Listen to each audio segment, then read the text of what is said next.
ചെറുവത്തൂർ ക്ലായിക്കോട് മുച്ചിലോട്ട് ഭഗവതി ക്ഷേത്രത്തിൽ പെരുങ്കളിയാട്ടത്തിന്റെ ഭാഗമായി സുപ്രധാനമായ വരച്ചുവെക്കൽ ചടങ്ങ് നടത്തി. ചെറുവത്തൂർ നേണിക്കം ഷിജുവിനാണ് മുച്ചിലോട്ട് ഭഗവതിയുടെ കോലമണിയാനുള്ള നിയോഗം. ദിസ് ന്യൂസ് സ്പോൺസർഡ് ബൈ ഉയർന്ന ഗുണനിലവാരം, തികഞ്ഞ വിശ്വസ്തത, ജനതാ പാൽ. രാവിലെ അന്തിത്തിരിയിൽ നട തുറന്ന് നിവേദ്യങ്ങൾ അർപ്പിച്ച ശേഷം അരങ്ങിൽ അടിയന്തരത്തോടെയാണ് വരച്ചുവെക്കൽ ചടങ്ങ് ആരംഭിച്ചത്. ക്ഷേത്രഗോയ്മ PV പത്മനാഭന്റെ സാന്നിധ്യത്തിൽ ജന്മജ്യോത്സർ കെ കൃഷ്ണന്റെ നേതൃത്വത്തിൽ നടത്തിയ പ്രശ്നചിന്തയിൽ ജ്യോത്സന്മാരായ ജിതേഷ് പെരിങ്ങോം, കൃഷ്ണകുമാർ തിമിരി എന്നിവരും പങ്കാളികളായി. രാശിചിന്തയിൽ 5 കോലധാരികളുടെ പേരുകൾ പരിഗണിച്ചതിൽ നിന്നാണ് ഉത്തമരാശിയോടെ മുച്ചിലോട്ട് ഭഗവതിയുടെ കോലമണിയാനുള്ള നിയോഗം ചെറുവത്തൂർ ഷിജു നേണിക്കത്തെ തേടിയെത്തിയത്.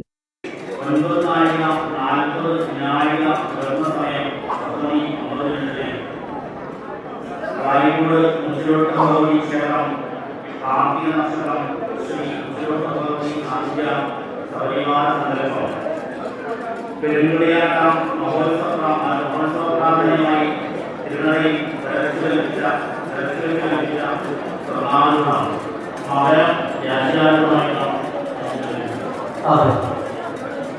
ആ മകരരാശിയിൽ സ്വർണം കൃഷ്ണാക്ഷരങ്ങളുടെ മധ്യഗണത്തിൽ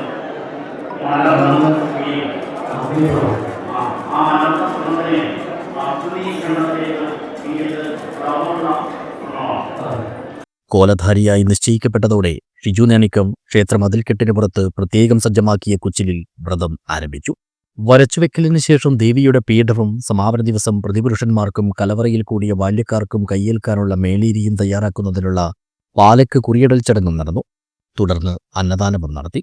വിവിധ മുച്ചിലോടുകളിലെ പ്രതിപുരുഷന്മാരും ആചാരസ്ഥാനികരും സമീപക്ഷേത്രങ്ങളിലെ ആചാരസ്ഥാനികരും ആഘോഷ കമ്മിറ്റി ഭാരവാഹികളും അംഗങ്ങൾക്കും പുറമെ നാടിന്റെ നാനാഭാഗങ്ങളിൽ നിന്നായി എത്തിയ നൂറുകണക്കിന് ഭക്തജനങ്ങളും പെരുങ്കളിയാട്ടത്തിന്റെ ഭാഗമായുള്ള സുപ്രധാനമായ വരച്ചുവെക്കൽ ചടങ്ങിൽ സംബന്ധിച്ചു.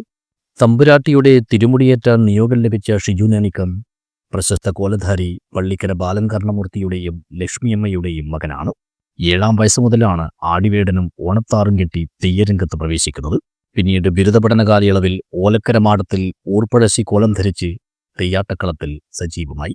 ചെറുവത്തൂർ കമ്പിക്കാത്ത് മാടത്തിൽ വൈരജാതനീശ്വരന്റെ കോലം ധരിക്കാൻ 2024 ഏപ്രിൽ മാസത്തിലാണ് ചെറുവത്തൂർ നേണിക്കമായി ഷിജു ആചാരപ്പെട്ടത്.